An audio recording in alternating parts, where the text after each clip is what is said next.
The wind screamed across the cliffs of Mambilla Plateau. Mist curled like ghosts around a trembling wheelchair at the edge.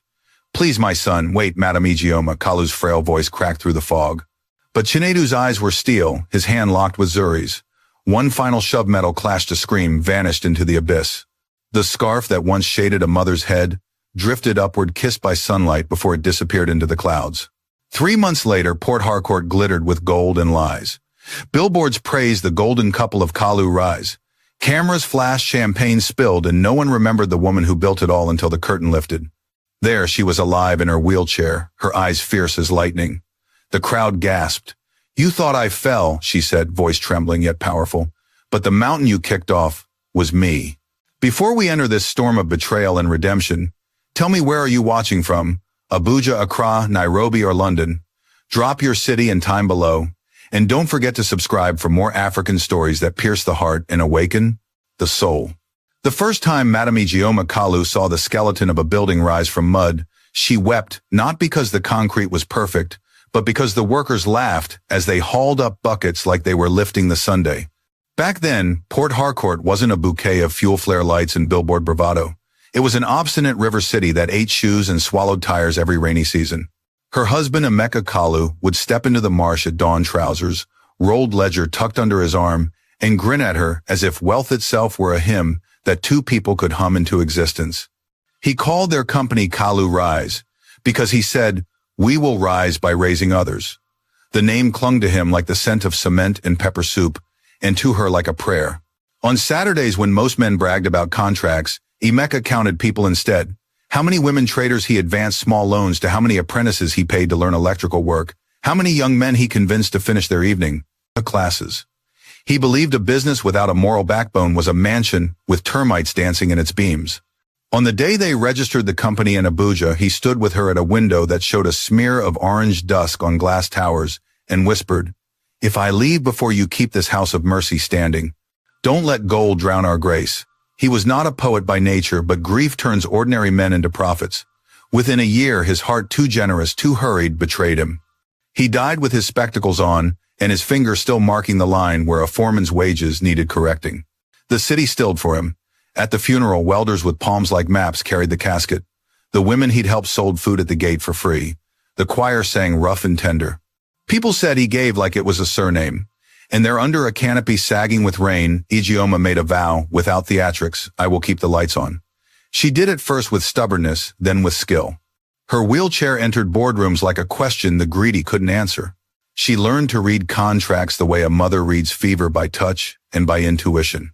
If a proposal felt glossy but hollow, she would rest her palm on the page and say, "Where are the people in this?" If an audit line snagged her eye, she tugged until a hidden scheme unraveled. In her office, two things never moved. The framed photograph of Emeka grinning sideways in a clay pot, where a single flame-red hibiscus she nursed from a cutting leaned toward light. Each morning she watered it and said aloud, "Rise." The company did. They started with drainage reworks in Rumakwarushi, moved to mid-rise contracts in Garki, then to solar installations for clinics that everybody else treated as a nuisance. They paid suppliers on time because Emeka had sworn that cash flow was respect, and respect in these parts was more reliable than enforcement. When bids came that smelled like shortcuts, cheap materials, expensive champagne on invoices, she sent them away. "A quick step into mud," she'd murmur, "sinks the whole parade." News profiles painted her as the Iron Angel, though she never felt angelic, only tired and determined. But time bites. Her legs refused to cooperate after an illness, forcing the wheelchair to become both chariot and confession that even pillars need pillars.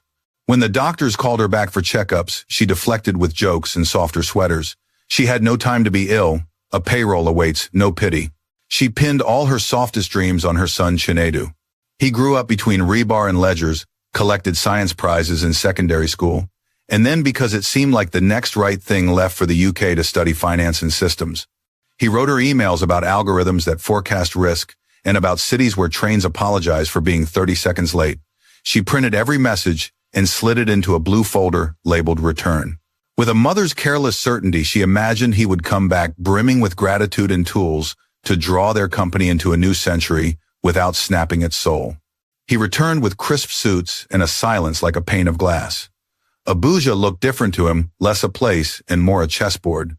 In the foyer under the chandelier that Emeka had refused to replace because a light is a light, Chinedu hugged her, and for a brief second, she recognized her boy, the child who loved mango strings on his chin and slept on site visits in the rocky backseat of their beaten Peugeot.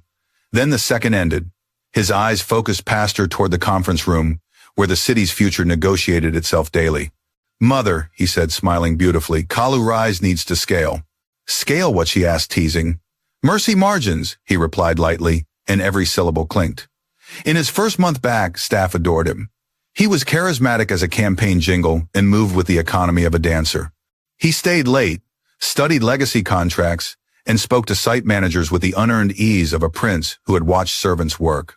He introduced dashboards that throbbed with numbers, reminded everyone that data doesn't lie, and booked lunches where investors spoke in languages that were mostly profit. When he used the word impact, it felt like a design element, sleek, curved, optional. If she had been less tired, she might have challenged his definition sooner. Instead, she watched. Perhaps growth needed this anxious music. Perhaps Emeka would have said yes to a few risks. She let Chinedu take vice presidential duties, hoping responsibility would sand the edges of his hunger. The day Zuri Okoye glided into the lobby, the air changed temperature. Zuri was the kind of beautiful that made cameras behave. She knew which earrings worked with which headline. A Port Harcourt darling anchorwoman turned influencer, she spoke about philanthropy with diction that turned poverty into a tasteful abstract. When she shook Ijioma's hand, she held it for a beat too long and smiled with luminous sympathy. "You are an icon," she cooed. "I have admired you since I was a teenager." "Admire the work," Ijeoma said gently. "Not the woman. Women are brittle. Work must be steel." They married under a ceiling of lights at a hall in Transamati, where the music counted money in triplets, and the speeches rang like glass. New money from old oil, rubbing shoulders with new old money from contracts. On stage, Chinedu looked like a promise finally untied. He kissed Zuri's forehead. The lenses sighed. Ijeoma clapped with everyone else and hit her flinch. It was not jealousy she was past needing attention, but a draft at the back of the room, a small breeze, lifting the edges of her certainty. After the wedding, the house changed. The staff moved in a different choreography, softer around Zuri, quicker to preempt her needs. In the mornings, the scent of fresh lilies, Zuri's favorite, overwrote the hibiscus's quiet courage. Visitors multiplied. Photographers discovered angles of the foyer that made it look like a museum. Charity proposals piled up, all glamorous, all photogenic gala dinners masquerading as clinics. "We must be seen," Zuri said sweetly one afternoon, opening a glossy deck she'd commissioned. "Visibility multiplies generosity." Chinedu nodded as if she'd quoted scripture. In meetings, Ijeoma began to notice the subtle absence of things that mattered. No line items for the kind of petty cash that kept lunch on a mason's table. No tolerance buffer for delays caused by rains that didn't read calendars. No contingency for the way grief slows accrue when one of their own buries a child. Efficiency replaced empathy so perfectly, she worried even she might mistake one for the other. Mother Chinedu said one evening, jacket still on because he was always on his way somewhere. "We're restructuring. The board feels it's time to modernize our governance. Less intuition." "Intuition," she replied, "is what poor people call data when they don't have consultants." He laughed, tender and patronizing. "We can carry both." But he began to carry only one. Suppliers she had known for decades were replaced by cheaper vendors with shinier presentations. Mr. Manbanifo, the manager whose loyalty looked like a worn-out passport, started hovering at her door, worrying the brim of his cap between finger and thumb. "Madam," he murmured, "things are moving fast." She nodded. She was not afraid of speed. She was afraid of direction. At dusk, when the city's transformers hummed and the sky above Port Harcourt bruised into violet, she wheeled to the window and spoke to Emeka's photograph. "Your boy is brilliant," she said, "but brilliance without ballast is a kite in Harmattan." She watered the hibiscus until the soil darkened and leaned closer. "Rise," she told it. "Teach me again." In the weeks that followed, a subtle exile began. Meeting invites forgot her. Reports arrived later so aggressively summarized that they concealed more than they revealed. When she asked to tour a new site in Rumuo Kwarusi, a deputy texted logistics tricky ma. Rain. Next week. Next week became a rumor. She did not confront immediately. Anger is a blunt instrument, and she preferred scalpels. Instead, she asked Chinedu to dinner.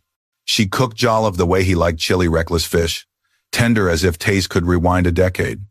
He ate with practiced gratitude and placed his phone face down like a man performing sincerity. She set aside her fork. "Do you remember your father's last words?" He smoothed his tie, though he didn't need to, then met her eyes with that particular brightness that felt like defiance disguised as daylight. "I remember all of them, Mother. But I also remember something else. He built a company for his time. I am building for mine." "By selling its soul for speed?" she asked. He smiled without malice. "By translating soul into scale." She wanted to say 100 things about the clinics, the apprentices, the way a city's dignity is built brick by paid brick, but grief in a living person is a skittish horse. She only said, "When you climb without conscience, you're already falling." At the doorway, Zuri waited with a shawl tucked, just so her perfume and negotiation. "Let Mother rest," she whispered, as if mercy were a bedtime story. "Tomorrow is heavy." That night, thunder stumbled along the horizon. Ijeoma wheeled herself to the hibiscus and touched a leaf. It trembled not because of her, but because the house itself had begun to breathe differently, as if something large and invisible were pacing the hallway. She felt suddenly, irrationally like a worker on a scaffold, with someone loosening the bolts beneath. She let the fear sit beside her, then spoke to it like it were a child. "I am not afraid of the storm. I am afraid of the silence that comes before it."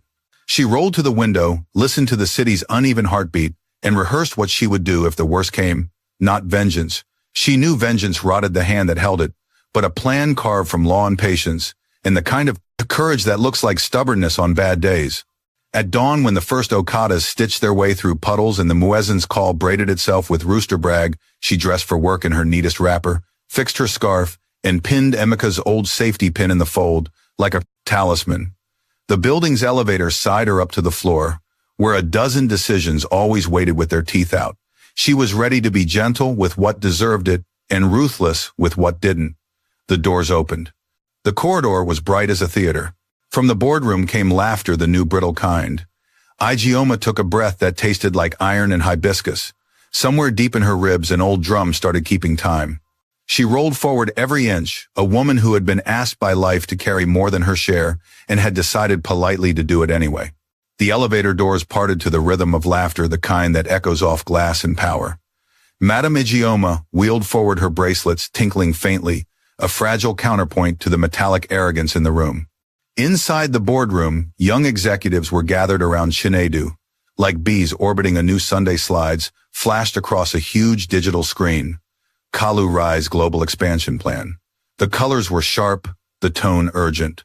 "Mother," Chinedu said, masking surprise with a politician's smile. "You're early. We're just discussing future strategy." I noticed, she said, her voice calm as cool steel. "And I also noticed the word grace has disappeared from your vocabulary." The laughter deflated into awkward throat clears. Chinedu gestured for a chair she didn't need, then leaned forward. "Times have changed, Mama. Investors don't buy stories, they buy scalability. Sentiment doesn't raise capital. Neither does greed," she said softly. His jaw tightened. "I'm trying to build something lasting. So was your father," she said, "but he built it with hands, not claws." Zuri entered, then fragrance first, smile second. She carried a tablet and wore a white-fitted suit that gleamed under the fluorescent lights. "Madame Ijeoma," she said sweetly, "you look radiant today. We were just brainstorming ways to honor your legacy." "I don't need statues," Ijeoma replied. "I need honesty." Zuri's smile flickered, then solidified. "Honesty is our brand, Ma. Transparency through innovation, that's the slogan we're working on." Transparency, Ijeoma's voice cut through the air. "Then let's make something clear. I saw the new contract with the EcoWest conglomerate. You sold 40% of our domestic holdings without board consent." The room froze. Only the projector hummed. Chinedu exhaled through his nose, forcing calm. "I followed due process. The board was restructured, meaning replaced with your friends." He frowned. "Progress requires new blood." "No," she said quietly. "Progress requires clean blood." That ended the meeting. The screen went dark, the air thick with embarrassment.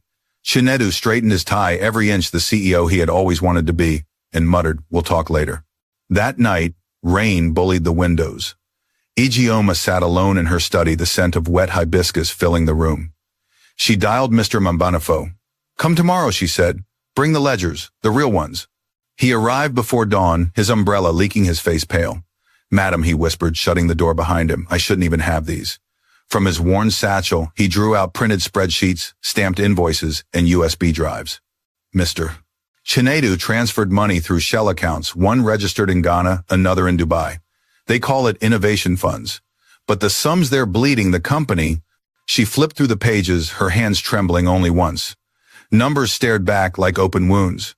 Have you told anyone else? He shook his head. Not yet.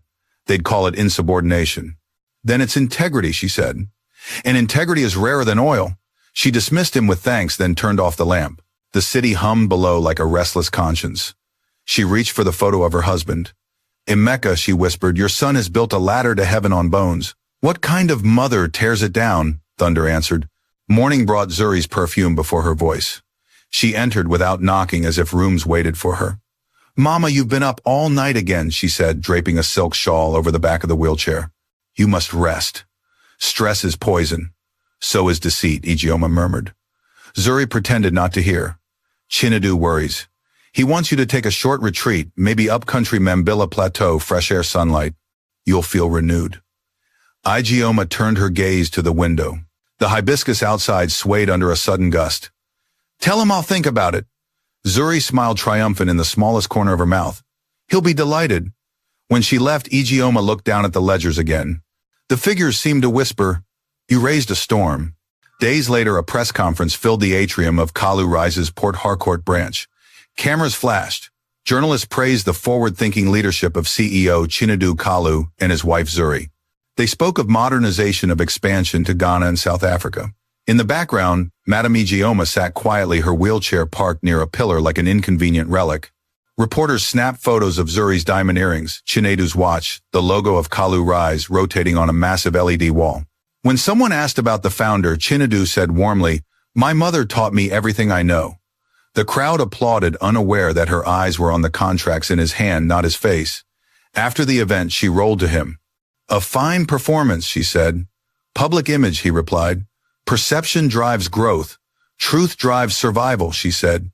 The mountain remembers every footstep, even the careless ones. He sighed, suddenly weary.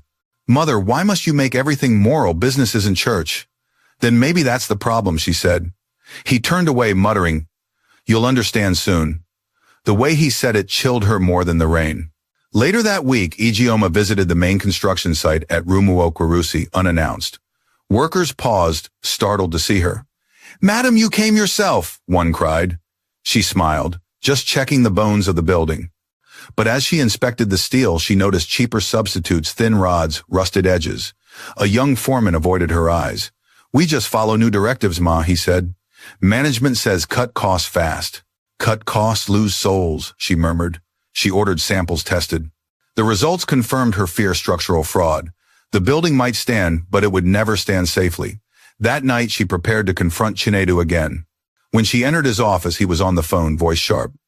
Tell them the old woman's paranoia won't stop us. Deliver the shipment tonight. He hung up, startled to see her. Mother, you shouldn't come here unannounced.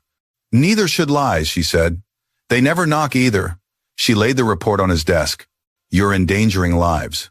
He looked down, then up, with eyes so empty she almost didn't recognize him. Business is risk. No, she said, sin is risk. Business is stewardship. You've made your point, he snapped. But I'm not you. I can't run this place on prayers and pity. Her heart cracked, but her face remained still. Then run it on graves, my son. See how long it lasts. He turned away, fists tightening. You've become an obstacle, Mother. And you, she whispered, have become a stranger. Outside, Zuri waited again, this time, leaning against the corridor wall like a cat in silk. It's time, she whispered when he emerged. She'll never stop interfering. He rubbed his temples. She's my mother. And you're her prisoner, Zuri said smoothly. She built this empire from dust, yes. But now she's the dust covering it. You said you wanted freedom. Well, freedom requires finality. He hesitated, looking through the glass toward the city skyline. Cranes, rivers, ambitions, taller than sense. She trusts me, he muttered. Then make that trust the bridge, Zuri replied. Invite her to the mountains. Let her rest. Peacefully. Their eyes met, two mirrors of ambition clouded by fear. Then he nodded once, the way a man signs his own curse. 2 days later, Ijeoma received the call. Mama Chinedu said, voice soft like the boy she once rocked to sleep. Zuri and I want to take you somewhere special. Fresh air, waterfalls, birds. You need peace. Her heart lifted and hurt at the same time. You still remember peace, he chuckled. Always. That evening she packed lightly her Bible, the old hibiscus cutting in a glass jar, and a photo of Emeka smiling under sun glare. As the Range Rover hummed down the expressway, she watched Port Harcourt shrink into night, its oil flares blinking like false stars. Zuri turned from the front seat radiant. You'll love Mambilla Plateau, Mama. It's heaven on earth. Then I hope the ground there is kind, Ijeoma said softly. No one replied. They drove all night. The road narrowed, fog thickened the air, grew colder. Each curve felt like a whispered warning from the mountain itself. Ijeoma closed her eyes and prayed under her breath, Lord, if my work is done, take me gently. But if not, show me mercy once more. At dawn, they stopped at a clearing where clouds rested on treetops. Zuri's phone camera clicked. She narrated a fake vlog about family bonding. Chinedu wheeled his mother close to the edge. Let's take one last picture, he said, his voice steady, almost tender. The mist parted below, revealing an abyss. She smiled faintly. It's beautiful, she whispered. It is, Zuri said, stepping closer. Now or never. The push came swift as thunder, Metal screamed, and the mountain swallowed her. Only her red scarf rose, dancing against the wind like a wounded bird. Silence came first, then the hiss of wind folding over itself like a shroud. Madam Ijeoma Kalu didn't feel the ground when it struck. She felt the air being torn from her chest, and the cold roar of betrayal rushing louder than her heartbeat. Then blackness, thick and absolute. When light returned, it wasn't heaven. It was smoke, thin blue smoke curling from a fire inside a small mud hut. She heard the shuffle of bare feet, the hum of a low voice chanting in Tiv. The air smelled of rain and palm ash. A rough hand dabbed something cool on her forehead. Pain came back with a vengeance fire in her ribs, thunder in her legs. She tried to move. A voice stopped her. Don't fight, Mama. The mountain spared you for a reason. She turned her head. A man with broad shoulders and kind eyes sat beside her, stirring a pot of herbs. His name was Okan, a woodcutter from a nearby village. He had found her at dawn, tangled in vines, her scarf caught on a branch like a red flag, begging the gods to intervene. He told her how he'd carried her on his back through rain that stung like judgment. You were half dead, he said, but your fingers still clutch this. He pointed to the small Bible resting on the stool beside her bed. She tried to speak, but her throat scraped. He handed her water from a calabash. Rest. The world can wait. For days, Ijeoma drifted between fever and memory. She saw flashes of Chinedu's face, eyes blank, lips pressed thin as the wheelchair tilted. She heard Zuri's whisper riding the wind. Now or never. Every time she woke, she stared at the thatched roof and wondered if she was the ghost everyone deserved to forget. But the mountain wouldn't let her die. Okan's wife, Mama Ino, came each morning with porridge and palm oil soup. You're lucky, she said in pidgin, shaking her head. People don't fall from less height and vanish, but you na spirit they guide you. I wish it hadn't, Ijeoma murmured. You no say so, Mama Ino scolded gently. When mountain leave you alive, it mean your story never finish. That night, thunder rolled again over Mambilla Plateau. The hut shuddered as rain lashed the tin roof. Ijeoma stared at the flame in the hearth. Her legs were bound in splints. Pain throbbed every time she breathed. Yet under that pain was something older, rage, grief, and an iron resolve forming from the shards of both. They think I'm gone, she whispered. Good. Let them think the mountain buried me. I'll rise from under their feet. By the third week, she could sit upright. Okan carved a walking stick for her from Iroko wood, though she could barely stand even with support. Each dawn, he went to the forest, returning with bundles of wood and news from traders who traveled between the plateau and Port Harcourt. Them big people they do memorial, he told her one evening. Your picture for television. They cry like movie. Her lips tightened. My son knows performance better than truth. Maybe they go repent small. No, she said, staring into the fire. They will build their empire on my grave. Until the grave starts talking. Okan tilted his head. You wan go back when the time is right. She spent her days writing on scraps of paper he found for her lists of names, accounts, memories. She recited them to keep her mind sharp. At night she prayed not for revenge but for clarity. Somewhere between forgiveness and fury lay justice, and she needed to find the balance before bitterness consumed her. Meanwhile, far below the mountains, Port Harcourt glittered with hypocrisy. Billboards announced the Kalu Rise Foundation for Compassion, led by philanthropists Chinedu and Zuri Kalu. News anchors called them symbols of youthful innovation. Their mansion hosted governors and foreign investors. At the grand memorial service for Madame Ijeoma, Zuri wore white lace and tears like accessories. She was my mother too, she sobbed before the cameras. We'll honor her vision forever. Chinedu bowed his head beside her, expression carved in remorse. But when the cameras stopped rolling, his phone buzzed with congratulatory messages from business partners. One read, "Clean exit. Time to expand. Abuja awaits." He smiled, a flicker of triumph in his eyes. "Now everything is ours," he told Zuri later that night. "Yes," she said, lifting a glass of champagne. "Ours and untouchable." They clinked glasses under chandeliers, never knowing that somewhere high above them, in a smoky hut, the woman they buried in public was breathing, watching, waiting. By the 6th week, Ijeoma could wheel herself short distances on a makeshift chair, Okan, built from bamboo and bicycle wheels. He taught her to grind herbs, fetch water with a calabash, and bargain with village women in the market. "Life small, small," Okan told her. "You go strong again." "I must," she said. "There's work unfinished." He looked at her curiously. "Work way important past life," she smiled faintly. "Sometimes life is the work." One night when fireflies blinked like tiny witnesses, she asked him, "Can you write?" He chuckled. "Small, small. My hand no fine, but words go fit show." She handed him a piece of paper torn from an old ledger. "Write this exactly. I am alive. Keep it secret. Prepare for my return. Address it to Barrister Adaize Ofor Abuja." Okan blinked. "You sure people way go Abuja, no be plenty." "If dem see your name, they won't," she said. "Sign it from the mountain." The next morning he paid a trader heading to the city to deliver the note quietly. Neither of them knew that this message would soon crack open the foundation of Port Harcourt's golden couple.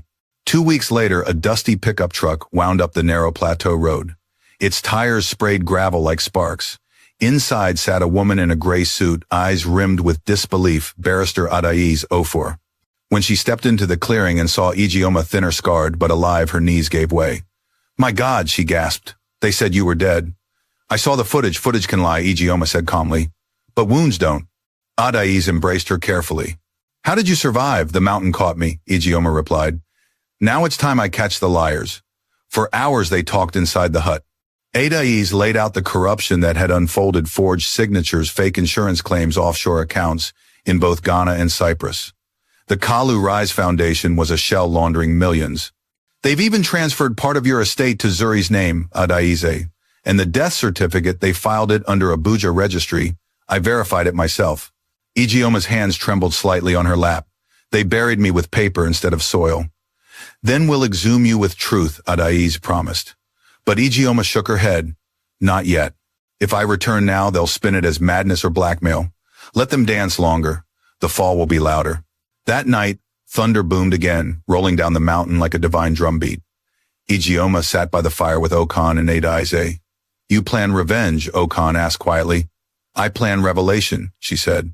"The truth will punish better than hate ever could." Adaize nodded. "We'll gather everything, but we must move carefully. They have power." "Power," Ijeoma murmured, staring at the flames, "dies when the people remember who built it." In Port Harcourt, Chinedu was restless. He dreamed of falling, of his mother's eyes staring through the fog. Zuri noticed. "You're quiet lately," she said one evening, as they stood on their mansion balcony. "Maybe it's guilt," he said, forcing a laugh. "Then let guilt fund the next campaign," she replied coldly. "We don't have time for ghosts." But the next morning their accountant mentioned a strange inquiry.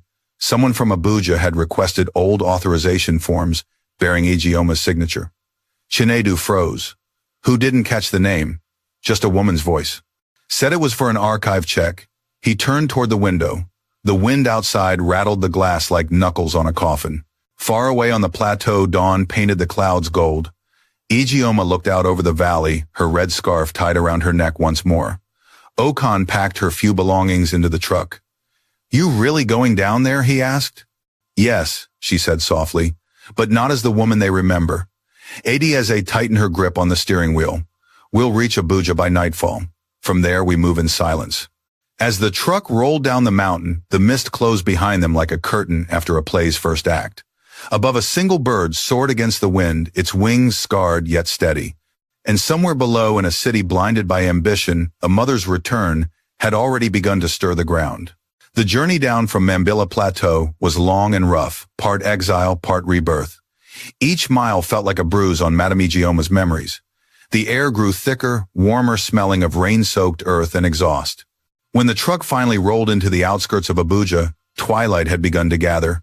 Barrister Adeze Ofor parked under a jacaranda tree, purple petals falling on the windshield like the mountain's final blessing.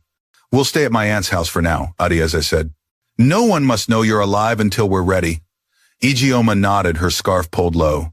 The city lights shimmered ahead, bright, merciless. "Light can expose," she murmured, "or it can blind." Inside the modest compound, Adeze helped her settle on a couch, spreading a blanket over her knees. "Tomorrow," she said, "I'll start collecting evidence quietly. The registrar's office, the bank logs, the offshore trails. I still have friends who owe me favors." "Use only those who still remember integrity," Ijeoma said. "Loyalty bought with gifts will sell again for less." Adeze smiled. "You haven't changed." "I've changed," Ijeoma whispered. "I just refuse to rot." By dawn, the plan was already in motion. Adeze met with an old contact, Kemi, a junior auditor who once interned at Kalu Rise. Over coffee at a small cafe, she slid a flash drive across the table. "Everything I found," Kemi said nervously. "Transactions under the name Kalu Compassion Fund.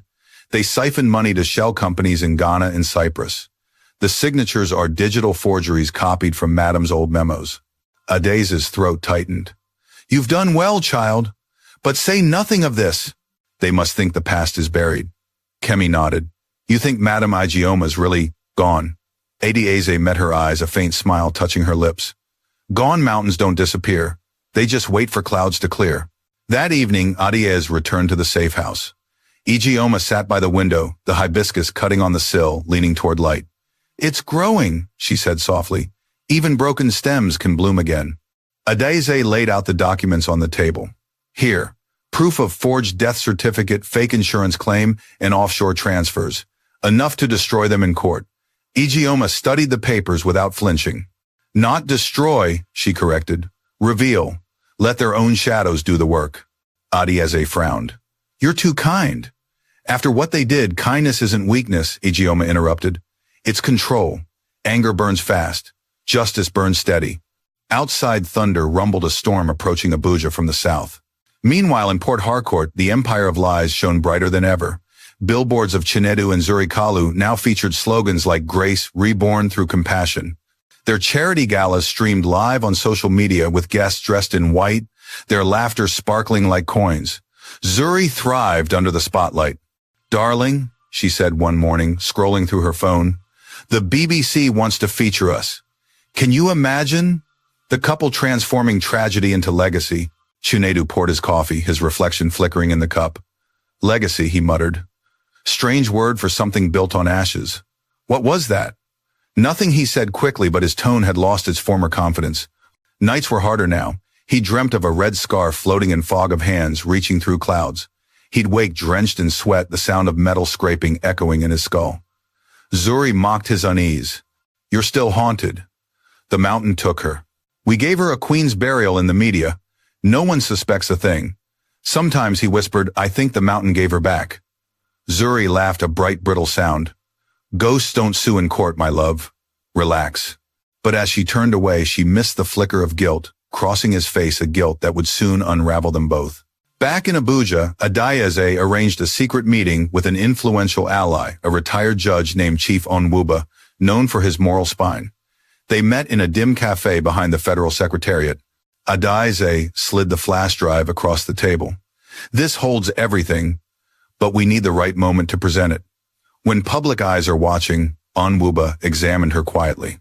And the victim, Adeze, hesitated, then smiled faintly. "Alive, but hidden." The judge's brows rose. "Then God still writes stories in lightning. Choose your timing, barrister. Let their pride call the crowd before you strike." 2 weeks later, fate handed them the perfect stage. A glossy invitation arrived at Kalu Rise Holdings headquarters in Port Harcourt.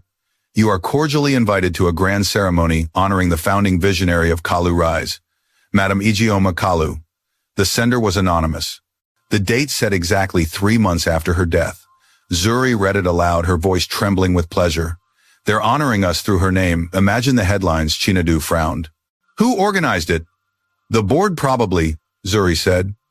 "Public relations. These things build brand loyalty." She placed the card on the marble counter. Port Harcourt Civic Center, red carpet event, televised live. Chinedu's heart stuttered an echo of something he couldn't name. Strange, he muttered, how the dead still host parties. Zuri brushed it off. We'll make it glorious. The world will remember her through us. They didn't know that across the country the woman they'd thrown into the abyss was preparing to rise through the curtains of that very stage. The night before the event, Abuja's sky bled lightning.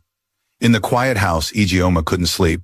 She watched the rain drip down the glass and spoke to the reflection of her younger self. Tomorrow I face my children, she whispered. Not to punish, but to wake them. Adaize sat beside her. Are you ready? I was ready the moment they pushed me.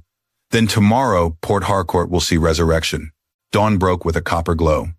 In Port Harcourt, Civic Center workers rushed to set up lights, cameras, and floral arches. A massive portrait of Madame Ijeoma smiled from the stage backdrop, framed in gold. The air buzzed with anticipation. Journalists swarmed, influencers, live-stream politicians rehearsed sympathy. Zuri arrived first, dressed in crimson silk that caught every camera flash. She posed, tears perfectly timed. Today, she told reporters, we honor the woman who built our dream. Chinedu joined her soon after, suit, crisp smile hollow. When he saw the portrait, his throat tightened. She looks too real, he muttered. She is real to our audience, Zuri said. That's what matters. He tried to smile, but the back of his neck prickled as though unseen eyes were tracing him. Far away, a private van hummed along the expressway from Abuja to Port Harcourt. Inside sat Adaize and Ijeoma. The older woman's hands were steady on her lap, though her heart beat like a drumline beneath her ribs. Do you fear them? Adaize asked quietly. I fear what I'll see in their faces, Ijeoma replied. Because I raised that greed myself. I mistook ambition for hunger and love for obedience. Then reclaim it, Adaize said. Let truth speak. As the van turned into the Civic Center's service gate, thunder rolled overhead like a herald announcing Judgment Day. The ceremony began with glitter and lies. The announcer's voice filled the hall. Tonight we celebrate the legacy of a woman whose vision built an empire. Madame Ijeoma Kalu, applause thundered. Zuri took the stage first, her voice dripping honey.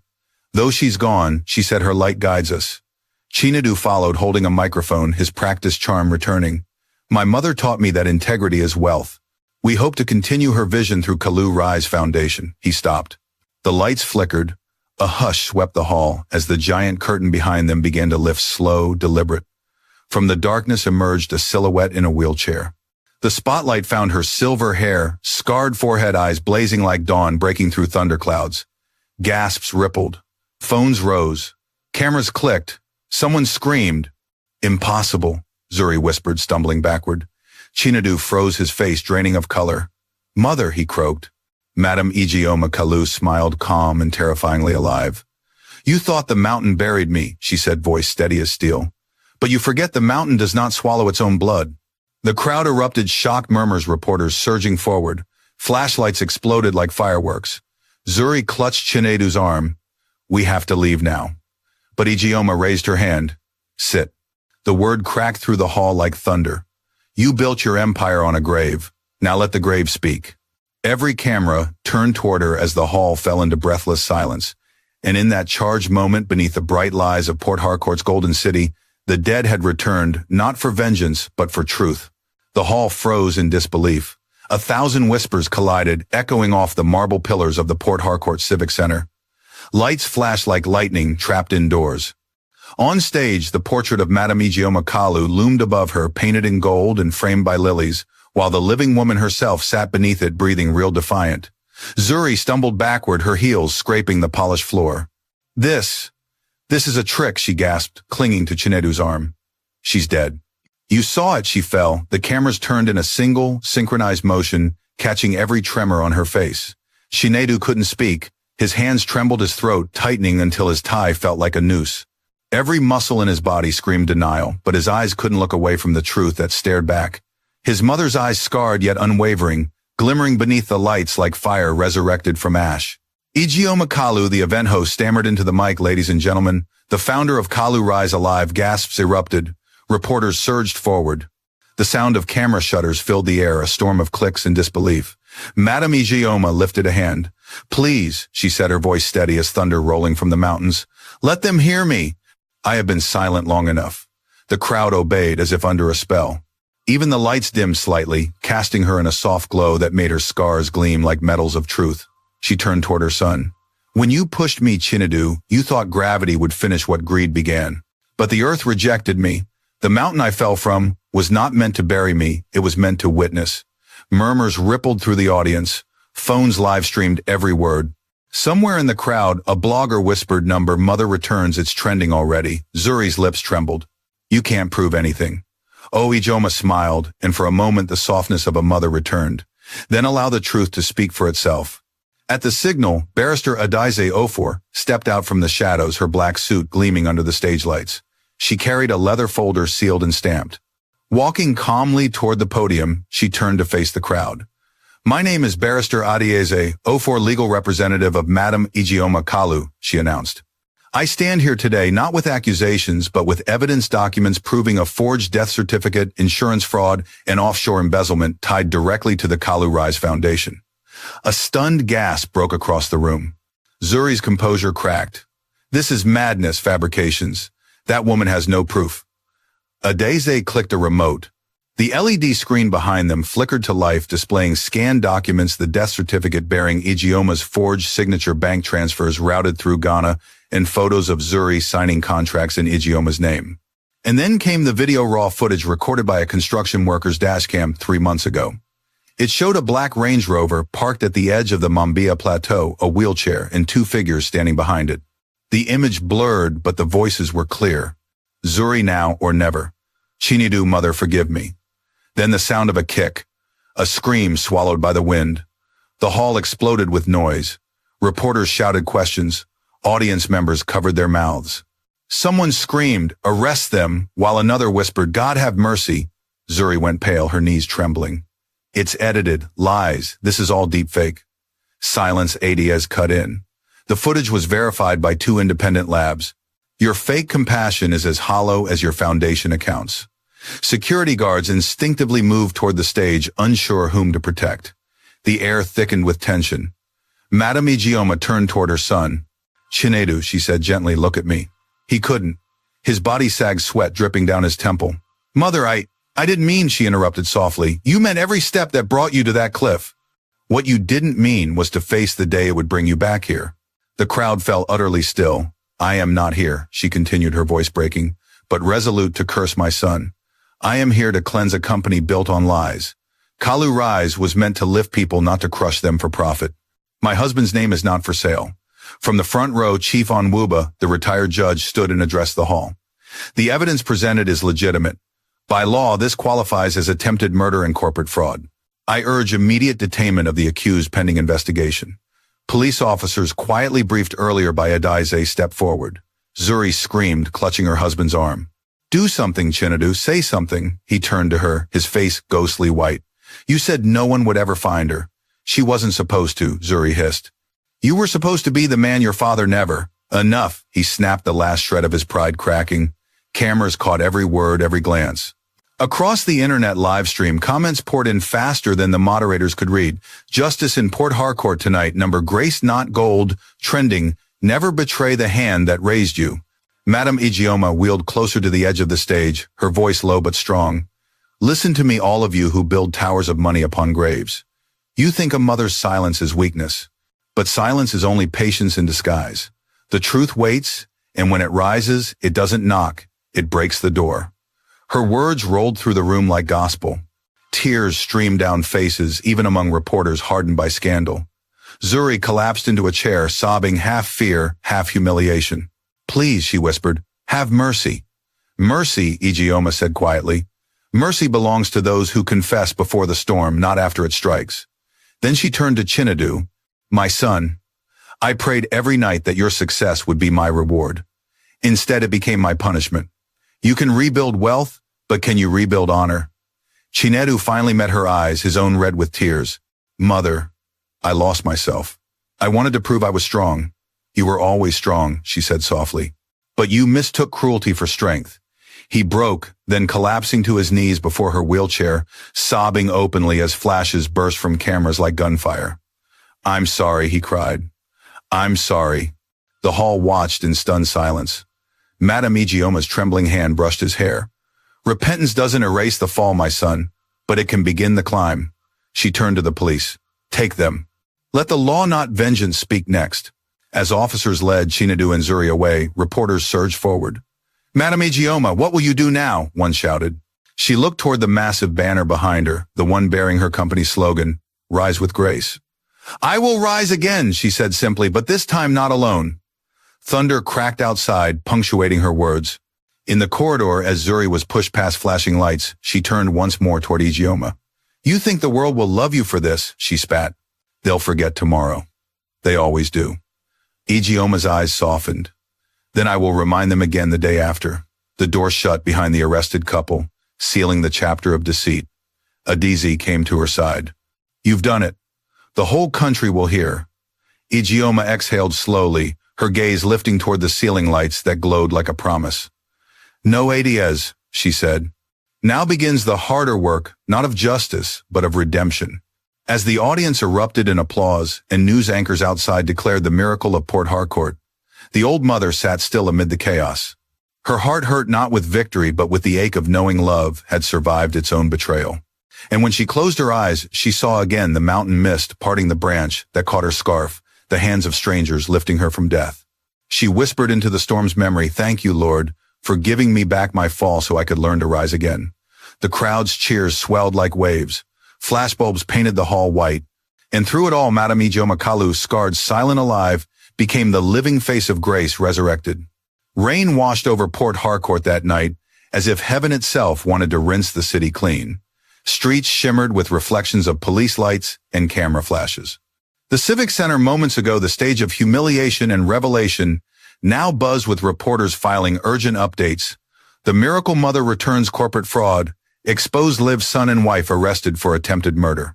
Inside, Madame Ijeoma Kalu sat alone in a quiet corridor, her hands trembling slightly on her lap. The adrenaline that had carried her through the storm was fading, leaving exhaustion in its wake. Barrister Adeze Ofor returned from a brief interview outside, rain on her shoulders. They're taking them to Abuja tonight, she said. The federal court wants the case under national jurisdiction. Ijeoma nodded slowly. Good. The city of greed will finally stand before the city of justice. Adeze crouched beside her. You should rest. Tomorrow will be heavy. Rest. Ijeoma's lips curved in a weary smile. How do you rest after being reborn? By dawn, news of the scandal had spread beyond Nigeria. The BBC replayed clips of the moment she appeared on stage. Social media blazed with hashtags #Mother Returns, #Grace Not Gold, #Justice from the Mountain. In cafes and bus stops, people replayed her words about silence and truth. For once, Port Harcourt spoke less about oil prices and more about conscience. Yet while the world celebrated her courage, Ijeoma's heart was split. In the early hours before sunrise, she sat by the hotel window watching the rain thin into mist. She whispered into the emptiness, Emeka, if you could see him now, your son, your name in chains, would you hate me or hold me? A knock interrupted her thoughts. Adiez entered carrying 2 cups of hot tea. We leave for Abuja in 2 hours. The hearing is in 3 days. Ijeoma took the cup but didn't drink. 3 days, she repeated softly. 3 days to stand between vengeance and forgiveness. At that same moment, deep in the detention center, Chinadu Kalu sat on a narrow bench, his suit wrinkled, his mind unraveling. Across the cell, Zuri paced like a caged flame. Her once perfect hair clung to her face. This isn't the end, she hissed. You have lawyers' influence. Say she's senile, say the video was edited. He stared blankly at the floor. She's my mother, Zuri. She's alive. And I kicked her from a mountain. Zuri snapped. You think guilt will save you? Wake up. Empires don't survive on tears, they survive on control. If she wins, we lose everything. He looked up slowly. We already did. That silenced her. For the first time since they'd met, Chinedu looked older than his father ever did, a man who had climbed too fast and found the peak empty. 2 days later, Abuja High Court was a fortress of anticipation. Crowds lined the gates, waving signs that read justice for the mother, gratitude is wealth and integrity over inheritance. Inside, journalists filled every seat. The wooden panels of the courtroom gleamed under harsh fluorescent light. Madame Ijeoma entered quietly, escorted by Adeze and a police officer. The room rose in silence, respect, awe, disbelief, all tangled in the air. She wore a simple dark wrapper, her red scarf folded neatly over her shoulders. the same scarf that had once saved her life. When Chinedu and Zuri were brought in, chains rattled faintly at their wrists. Zuri's eyes darted to the cameras, calculating. Chinedu's eyes found the floor, refusing his mother's gaze. The presiding judge, Justice Oforna, gray-haired and stern, adjusted his spectacles. This court has before it the matter of State versus Chinedu Kalu and Zuri Okoye Kalu, charged with attempted murder, corporate fraud, and falsification of documents. Let the hearing begin. Adeze rose first, her voice clear. Your Honor, the evidence is overwhelming. We present certified documents of forged death certification bank statements proving the siphoning of funds and eyewitness testimony from the woodcutter Mr. Okan, who rescued Madame Kalu from Mambilla Plateau. The court clerk projected the video again. The scream, the fog, the kick, it played like thunder trapped in digital memory. The audience flinched. Zuri's lawyer objected weakly, citing emotional manipulation. But the judge silenced him with a wave. The truth is always emotional, counsel. Continue. Adeze finished with a quiet line that pierced the silence. They thought they buried her, but the grave they dug became their mirror. When it was the defense's turn, Zuri's voice filled the hall, calculated, tearful, rehearsed. Your Honor, it was an accident. We loved her. She slipped. My husband panicked. The world doesn't know what it's like to carry expectations this heavy. The judge's face didn't change. And forging her death certificate, was that also gravity's fault? Zuri froze, words dying on her tongue. Then, unexpectedly, Chinedu stood. His lawyer tried to pull him down, but he shook free. Enough, he said quietly. Let me speak. Permission was granted. He turned toward his mother, tears carving paths through the exhaustion on his face. Everything she said is true, he confessed. Every signature, every lie, it was me. Zuri planned, but I agreed. I told myself I was doing it for growth, for modernization. But truthfully, I just wanted to prove I didn't need her. I thought power would make me a man. Instead, it made me a coward. Zuri gasped. Chinedu, stop. You'll damn us both, he ignored her. I pushed my own mother off a cliff, Your Honor. Yet somehow she's the one saving me now. The courtroom held its breath. Ijioma's eyes filled, but she didn't speak. She had prayed for truth. Now it stood trembling before her. After a brief recess, Justice Oforna returned with his verdict. His voice boomed through the hall. This court finds both defendants guilty on all counts. However, we recognize the plaintiff's extraordinary act of forgiveness in seeking justice, not vengeance. The court sentences Mr. Chinedu Kalu to 25 years imprisonment and Mrs.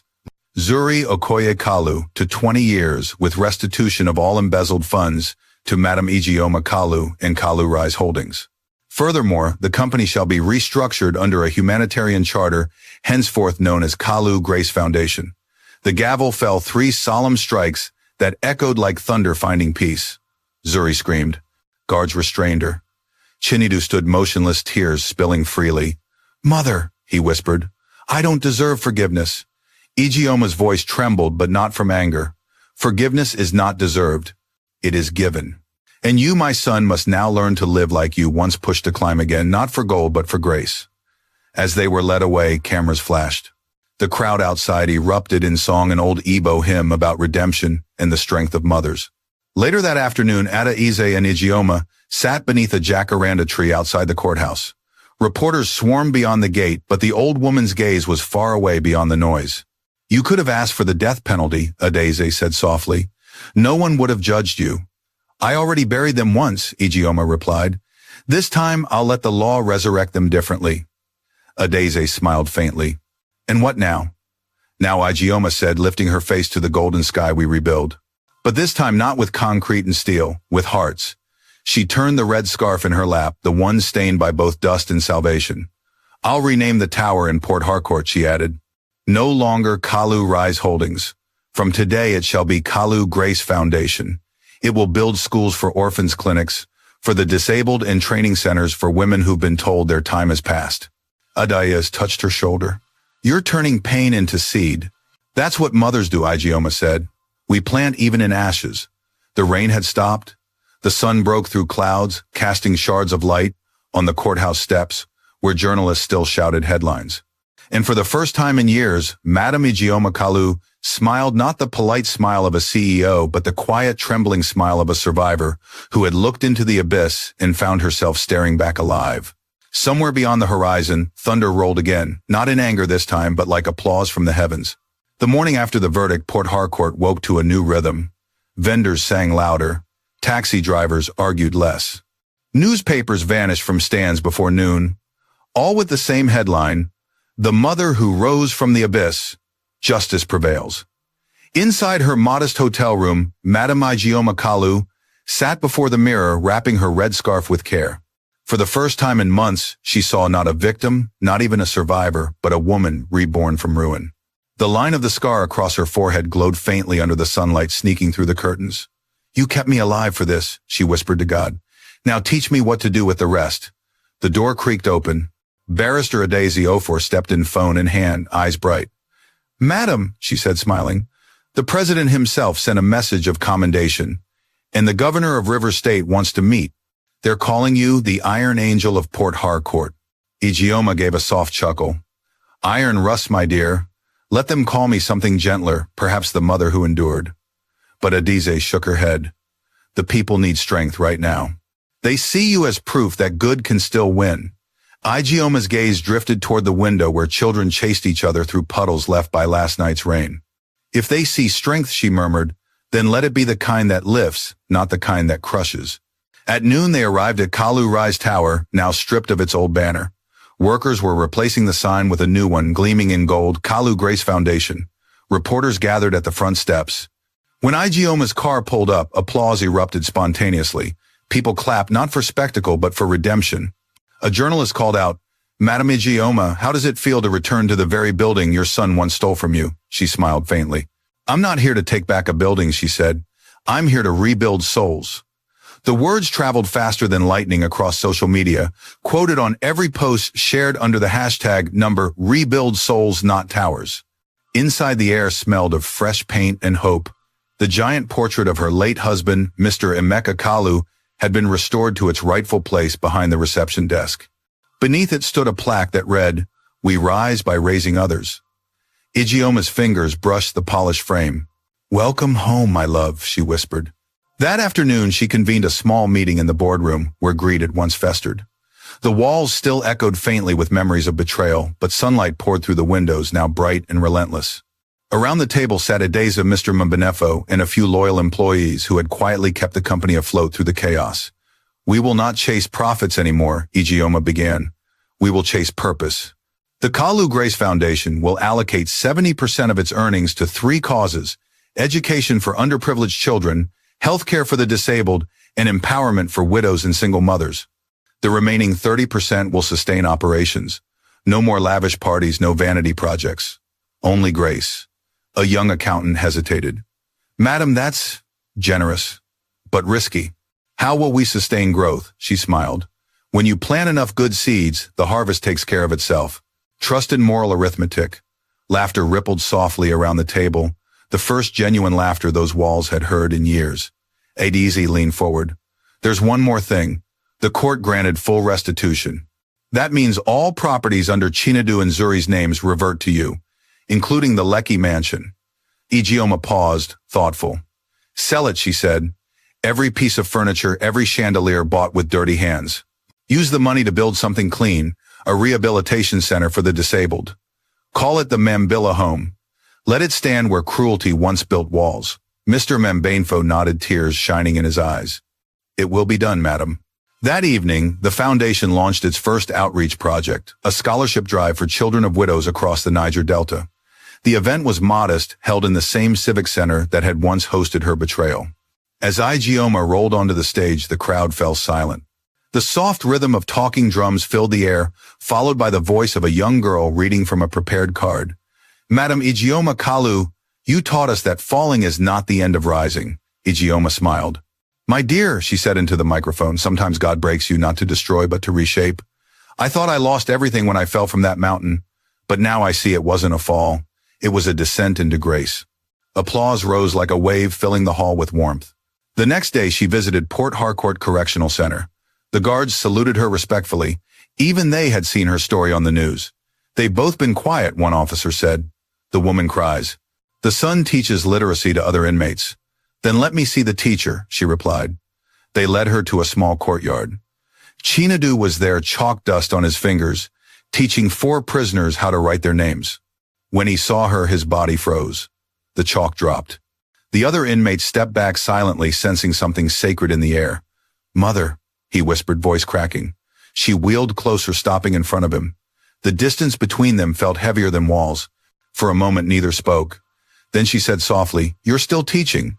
Your father would be proud." He fell to his knees. "I don't deserve to hear his name." "Then earn it back," she replied. "Not for me, for yourself." Tears blurred his vision. "Every night I hear your voice in my dreams telling me to rise. But I don't know how." "Start here," she said, gesturing at the chalkboard. "Teaching others to write their names, that's rising. One soul at a time." He reached for her hand, but stopped halfway, afraid. She extended hers instead, trembling yet firm. Their fingers met through the prison bars, a bridge between ruin and forgiveness. "I forgive you, Chinadu," she said, "but you must forgive yourself too. If you keep living in the cliff's shadow, you'll never see the sunrise." He sobbed quietly, forehead pressed against her hand. "Thank you, Mother. I'll spend the rest of my life lifting others, even from inside these walls." She smiled faintly. "Then you've already begun your sentence of redemption." That night, back at the Foundation office, Adize found her still awake, surrounded by files and proposals. "You should rest," she said gently. "Rest can wait," Ijeoma replied. "Do you know what I realized today? Grace multiplies only when shared. I forgave my son, and something inside me healed faster than any doctor could manage." Adiz nodded, watching her mentor sign documents with a steady hand. "You've turned tragedy into doctrine," she said. "The doctrine of grace." "Maybe that's what this country needs," Ijeoma said, eyes distant. "Not more laws, not more wealth, just more grace." She closed the final file, leaned back, and looked out the window. The skyline of Port Harcourt shimmered under a veil of moonlight. Somewhere beyond the Mambilla Plateau slept its mist, heavy with memories. "Do you think the mountain still remembers?" she asked quietly. Adize smiled. "Mountains never forget, but now they whisper your name with pride." When Ijeoma finally went to bed, sleep came easily. Her last thought was of her husband's voice, warm and steady. "Keep this company rising with grace, not greed." She had kept that promise through pain, betrayal, and rebirth. And though the city outside still carried its noise and temptations somewhere deep within it, a seed of compassion had taken root. It would grow quietly, persistently, like a hibiscus, pushing through cracked concrete, red and radiant, defying every storm. The months that followed were unlike anything Port Harcourt had ever seen. For once, a business empire wasn't expanding through greed, but through generosity. The new Kalu Grace Foundation became a phenomenon. News crews filmed children in fresh uniforms climbing into bright yellow buses labeled Rising with Grace. Mothers who once sold plantains by the roadside now managed cooperative kitchens funded by the foundation. Widows received microloans, ex-convicts were trained as carpenters, and students in remote towns heard that someone, an old woman in a wheelchair, believed their future was worth saving. Yet for Madame Ijeoma Kalu, peace was a quiet, fragile thing. She felt it most in the mornings when sunlight touched her office wall, glinting off the framed quote, "We rise by raising others." The scar on her forehead had softened, but not her resolve. Every meeting she held, every check she signed, felt like an act of defiance against the darkness that once consumed her family name. On the desk sat two photographs, her late husband, Emeka, smiling with dust on his cheeks, and her son, Chinadu, kneeling at his trial, eyes full of regret. Between them lay a handwritten note in her own careful script. "Forgiveness is the final victory." One humid afternoon, as thunder muttered distantly over the Niger, barrister Adiez Ofor entered the office, carrying a folder. "Madam," she said, "I have an idea for our next phase." Ijeoma looked up. "Tell me." Adiez laid down a stack of papers. "A national campaign partnership with other NGOs. We'll call it Grace Across Nigeria. Scholarships, rehabilitation, literacy programs. It's bigger than Kalu Grace alone." Ijeoma studied her for a long moment, then nodded. "Do it. But promise me something, never let it become about fame. I want this to be a mirror, not a stage." Adiez smiled. "You've already made sure of that." Just then, a young assistant entered with a bouquet of hibiscus flowers. "From the Women's Cooperative in Bonny Island," she said shyly. "They wanted to thank you for funding their market stalls." Ijeoma's eyes softened. "Tell them the thanks belongs to every hand that refused to steal when stealing was easier." That evening, after everyone had gone home, she sat alone in the boardroom. Lights dimmed. The city stretched beyond the glass, flickering with power cuts and dreams. She opened her journal and began to write not a business plan, but a letter she'd been avoiding for months. My son, by now you must have learned that freedom is heavier than prison walls. I have not visited again, not because I forgot you, but because I needed to see who you are when no one is watching. The news says you teach inmates how to read. Keep doing that. Every letter you teach wipes away a sin. Every word you write becomes a prayer. One day when you walk out of those gates, the world may not welcome you, but grace will. Your mother, who never stopped believing you, could rise again. She folded the page carefully and sealed it in an envelope. Tomorrow she would send it. 2 days later, Port Harcourt Correctional Center buzzed with murmurs. The inmates had grown accustomed to seeing Chinadu pacing the courtyard, chalk in hand, teaching anyone willing to learn. But that morning he looked different, focused, lighter.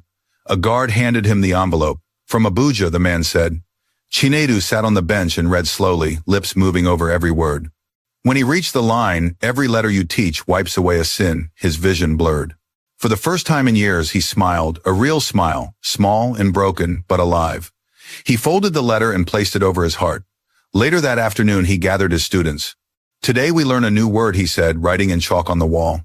Redemption. One inmate raised his hand. What it mean, boss? It means, Chinadu said quietly, learning to be human again. Meanwhile, back at the foundation, Adeyeze received a surprising visitor, a young journalist named Ugochi, barely 25, with a camera slung around her neck. I want to do a documentary, she explained, eyes bright, about how one act of forgiveness rebuilt a city. Adeyeze hesitated. Madame Ijeoma doesn't like attention. I don't need her to talk, Ugochi said. The city already speaks for her. The stalls, the buses, the schools, they're all her voice. When Adeyeze told Ijeoma later, the old woman smiled. Let the girl film. History must remember that goodness didn't vanish from our generation. The documentary aired a month later. Its opening scene showed the Mambilla Plateau clouds swirling like breath from heaven. Ugochi's voice narrated. They pushed her from a mountain, but the mountain refused to bury her. Today, that same woman builds ladders for others to climb. Across Nigeria, millions watched. Social feeds flooded with comments. If she can forgive, maybe I can too. Grace is power. Number, the mother of Nigeria. For the first time, strangers from different tribes and faiths found themselves repeating her words. We rise by raising others. A few weeks later, Ijeoma received a letter from Chief Onwuba, the retired judge who'd presided over her case. Madam, your story has done what no policy ever could. It reminded our nation that morality is not weakness. I would like to nominate you for the National Medal of Integrity. It is the least we can offer to a woman who taught us that forgiveness is mightier than the gavel. She read the letter twice, then set it down quietly. I don't need medals, she said aloud. I need successors. That evening, she called a meeting with her team. From now on, she announced, I want every region to find one young leader, a man or woman who's made mistakes but wants to do better. Sponsor them, mentor them. Call it the Rising Hearts Program. Grace must travel beyond me. Adeyeze clapped softly. You've turned forgiveness into infrastructure, she said. Ijeoma laughed. Good. Let's build roads of mercy where none existed. But one night, while reviewing reports in her office, fatigue caught her suddenly. The room tilted, papers scattered from her hands. The hum of the city faded into a hollow echo. Adeyeze rushed in moments later to find her slumped in the chair, breathing shallowly. Madam, she cried. The ambulance sirens sliced through the night. At the hospital, doctors murmured words like stress and heart strain. When she awoke, hours later, Adeyeze is at her side. You scared me, Adeyeze said. Ijeoma smiled weakly. Even mountains need rest. Promise me you'll slow down. I will, she said, though, her eyes still burned with unfinished plans. But first, one more visit. To where? To the one place where Grace began. The next morning, against every doctor's advice, she insisted on traveling to Mambilla Plateau. The journey was long, winding, sacred. When they reached the cliff, where she had fallen, mist clung to the edges like memory. Okan, the woodcutter, who had once saved her, waited nearby with a small fire and his shy grin. You return at last, he said. I knew the mountain, no go forget you. Ijeoma looked out over the abyss. The valley below shimmered with morning light. She closed her eyes and whispered, I forgive this place too. Even gravity had lessons to teach me. Adeyeze helped her plant a small wooden cross into the soil. On it were carved 3 words, faith, justice, grace. The wind rose suddenly, lifting her red scarf into the air. It fluttered above the cliff like a banner blazing against the mist. She laughed softly.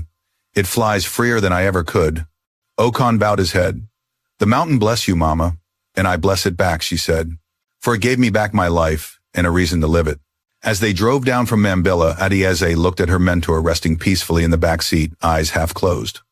What will you do when all your projects succeed, she asked. Ijeoma smiled. Then I'll finally rest. But until then, there's always one more soul to lift. Far below them, the earth rolled out in green waves. Villages dotted the horizon like tiny seeds. Somewhere, a group of children waved as the car passed, shouting, Mama Grace! The name carried on the wind part, legend part prayer. And Madame Ijeoma Kalu, the mother who once fell from a mountain, closed her eyes and let the sound wash over her like music. The woman who had lost everything now possessed something far greater than wealth, peace, purpose, and a nation learning to rise with her. It had been almost a year since Madame Ijeoma Kalu returned from the mountain. Port Harcourt had changed, and so had she. What was once a city of noise and pride now seemed to breathe differently, slower, more mindful. Billboards that used to flash luxury brands now carried posters of the Kalu Grace Foundation, quoting her simple creed, "Do not rise to be seen, rise to lift." Yet amid all the success, Ijeoma carried a quiet ache, a mother's ache. Each night when the city's hum died down and the last office light was turned off, she would wheel herself to the window and look east toward the hills that hid the prison where her son lived. "How long does redemption take, Lord?" she would whisper. "And when it comes, will he forgive himself enough to start again?" One morning, as sunlight slanted through her curtains, Barrister Adize entered with a familiar envelope official, stamped heavy with possibility. "Madam," she said, "the Justice Board has reviewed the petition for early release. Your son has served just 1 year, but due to his conduct teaching programs and rehabilitation work, they're considering clemency." Ijeoma's heart paused. "Clemency," she repeated softly. "Yes," Adize said. "If you approve the request as next of kin and primary victim, they can reduce his sentence. He may come home." The room felt suddenly smaller, thick with memories. She stared at the paper as if it might speak. "He killed my body," she whispered, "but I fear what that guilt has done to his soul." "If freedom comes too soon, will he rise or fall again?" Adize said gently. "Sometimes freedom is the last lesson grace must teach." 2 days later, Ijeoma arrived at the Port Harcourt Correctional Center once more. The guards greeted her like a returning matriarch. "Madam Grace," one said with a grin, the inmates still quote your words.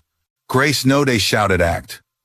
Inside, she found Chinadu teaching beneath a mango tree chalkboard propped against its trunk. About 20 inmates sat in a semicircle tracing letters in the dirt. "Love, truth, begin." When he saw her, the chalk slipped from his fingers. "Mother," she smiled faintly. "Still teaching words that weigh more than gold, I see." He approached slowly, his face thinner but calmer, his eyes alive, in a way they hadn't been since his youth. "They said you might come," he said. "I prayed you would." "I came," she said, "because the world still needs teachers. And because the board asked for my answer." He nodded. "To free me, yes." She studied him carefully. "But freedom, my son, is heavier than chains. What will you do with it if I say yes?" He hesitated. "I'll serve. Out there in your foundation if you'll have me. Not as your son, as your student." Tears pressed against her throat. She placed a trembling hand on his cheek. "Then maybe the world will see what grace truly looks like." He fell to his knees. "Then let me prove it." She raised his chin. "No Chinedu. Don't prove. Live. That will be proof enough." She signed the release papers that afternoon, her signature firm and fluid, the same one he once forged, but now redeemed. A week later, Port Harcourt witnessed an image that no one expected: a black car pulling into the Kalu Grace Foundation courtyard, and from it stepping a young man in a plain shirt, holding a small bag and a folded Bible. Cameras gathered, but Ijeoma refused interviews. "This is not spectacle," she said. "It's resurrection, and resurrection deserves silence." Inside, she led him through the building, showing him the classrooms, the medical wing, the counseling offices. "These walls," she said, "are built with guilt transformed into purpose. I know you understand that." He nodded. "I'll start wherever you want me." "You already have," she said softly. "You came back." She introduced him to the staff, to children from the orphanage, who stared wide-eyed. Some whispered, "That's her son." Others looked at him with awe. The tabloids had painted him as a monster, but in person he looked fragile, human, repentant.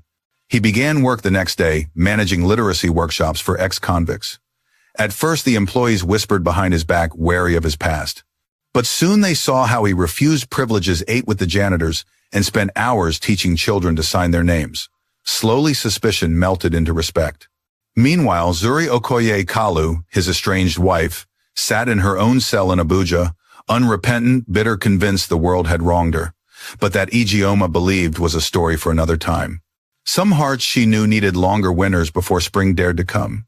Her focus now was on the Foundation's new initiative, Grace Gardens, a network of community farms run by widows and former inmates. Each patch of earth was marked with a small wooden sign bearing her motto, "From the soil we fell, from the soil we rise." At the launch ceremony, Chinedu stood beside her, hesitant but proud. Reporters asked questions how forgiveness worked, how a mother could trust her betrayer again. She answered calmly, "Forgiveness doesn't mean forgetting the wound. It means choosing to plant something where the wound used to be." The crowd erupted in applause. A little boy tugged at her sleeve. "Mama Grace," he said, "does that mean you're not angry anymore?" She bent low and smiled. "No, my child, I'm just done being broken." One night she and Chinedu sat on the Foundation's rooftop, watching the city lights flicker like 1,000 candles. "Do you ever think about her?" she asked quietly. "Zuri," he said, "every day, I pray she finds peace even if it's without me." "That's how you'll know you're truly free," she replied. "When you can wish light upon the ones who cast darkness." He turned to her, voice thick. "Mother, do you ever wish the mountain hadn't spared you?" She looked toward the horizon where the sky met the invisible ridge of Mambilla. "Sometimes. But then I remember if I hadn't fallen, you would have never learned how to stand." He said nothing, only leaned closer, resting his head gently on her shoulder like he had as a child. The city's noise softened below them, replaced by the hum of crickets and the far-off roll of thunder. Weeks passed and word of the Foundation's success spread across West Africa. Delegations came from Ghana, Kenya, even Canada to learn about the Grace model. But Ijeoma never let pride settle. "Let them copy the work," she said to Adaiz, "not the woman. Heroes fade, principles endure." Her health, however, began to wane. Long days, travel speeches, it was too much for her frail heart. Adaizi begged her to slow down. "You've done enough, madam," she smiled. "Grace never retires." But privately she knew the end was near. Each night she wrote letters to her team, to Adaizi, to her son. Words like seeds meant to bloom after she was gone. One morning as dawn crept through her curtains, she woke feeling lighter than she had in years. She asked Adaizi to open the window. "Let the air in," she said. "It smells like Mambilla." Outside rain was falling again, gentle cleansing. She looked at the sky and whispered, "Emeka, I kept my promise. Grace Mount lives, but as Grace Foundation now. And our boy, he walks again, though not by feet but by heart." Her breathing slowed. Adaizi held her hand, tears streaking down her face. "Don't leave us yet." Ijeoma smiled faintly. "I'm not leaving. I'm returning to where mercy lives." Her last words were a whisper carried by the wind. "Forgive, and you will never fall again." The rain stopped. A golden beam broke through the clouds, landing squarely on her red scarf draped across the chair. It fluttered once as if waving goodbye. 3 days later, the city gathered again at the Civic Center, the same hall where she had once risen from the dead. Now it was filled with lilies, prayers, and music. The crowd was silent as Chinedu, dressed in white, stepped to the podium. "My mother taught me that the strongest walls are built from tears that forgave themselves," he said. "She didn't just rebuild a company, she rebuilt people. And now it's our turn to continue her grace." He lifted her red scarf before the cameras. "This will hang in our foundation forever. A reminder that the fall isn't the end, it's just the start of rising." The crowd erupted into applause, chanting softly, "Mama Grace, Mama Grace." Outside, the rain returned, not heavy but soft like the earth itself, blessing her homecoming. And somewhere beyond the clouds, over the mountains that once betrayed her, thunder rolled again, not in anger but in salute. The sun broke over Port Harcourt with a quiet, golden dignity the morning after the memorial. The entire city seemed to exhale. Vendors set up their stalls earlier. Children wore brighter smiles, and for the first time in years, people spoke the word grace, not as a name but as a value. Inside the newly renamed Kalu Grace Foundation Tower, a bronze statue was unveiled in the main hall. A woman in a wheelchair, one hand raised the other, holding a small potted flower. Beneath it, engraved in marble, were her final words, "Forgive and you will never fall again." Visitors from across the nation came to see it. Some brought candles, others brought stories. Old widows whispered prayers of thanks.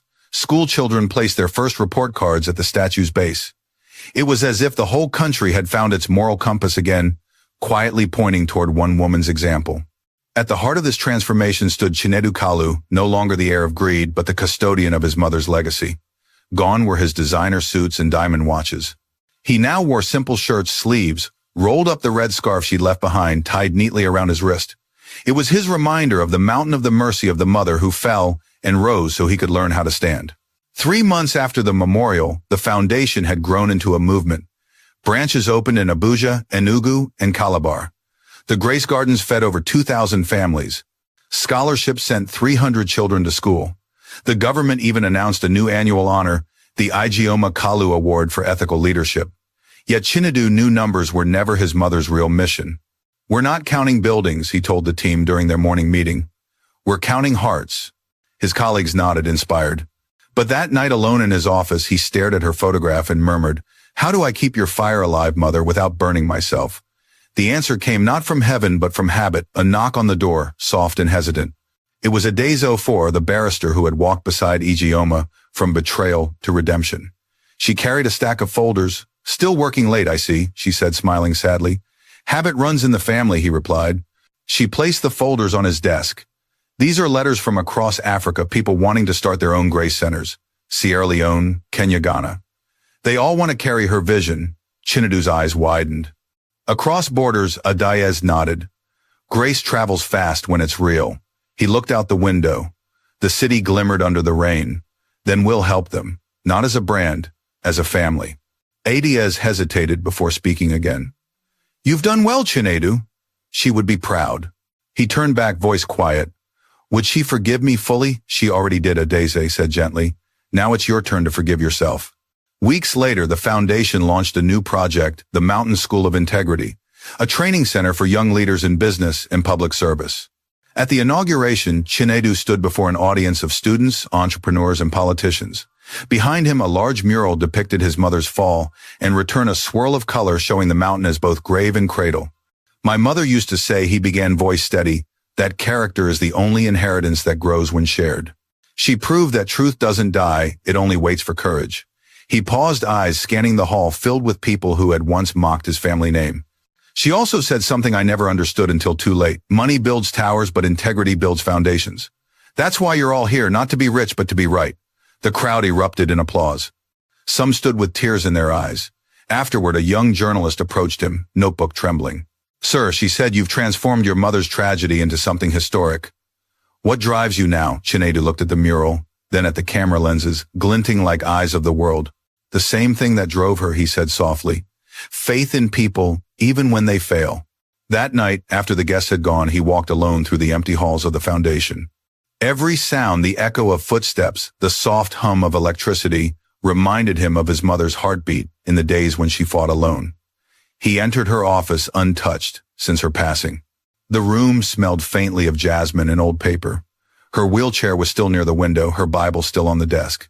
He ran a hand over the cover, whispering, "I kept my promise, Mama. I built bridges where we burned them." As he turned to leave, he noticed something tucked inside the Bible, a folded note in her handwriting, perhaps left unknowingly before her final day. "My son, if you're reading this, it means you've found your way home. Remember this, grace is not soft. It is strength wrapped in gentleness. You will fail again someday, but do not fear it. The fall teaches flight to those who listen. Be the mountain for others, not the storm. Your mother forever in the climb." He sank into her chair, tears falling freely. For the first time, they weren't tears of guilt, they were tears of gratitude. In the months that followed, his work drew global attention. Time Africa featured him on its cover, the son who chose redemption over revenge. International donors partnered with the foundation, and soon grace houses were being built in refugee camps and border towns. One evening, after a long day of meetings, he received a call from the prison chaplain. "Mr. Kalu," the man said softly, "Zuri passed away last night." For a long moment, Chinedu said nothing. "How, Fever?" "It was sudden. She left this for you."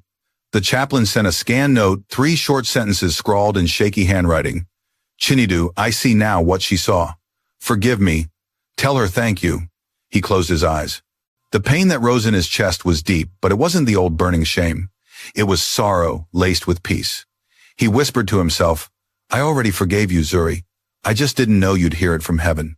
That night, he lit a candle in the foundation's chapel. The flame flickered gently, casting the red scarf shadow on the wall. "Grace," he murmured, "has no enemies left."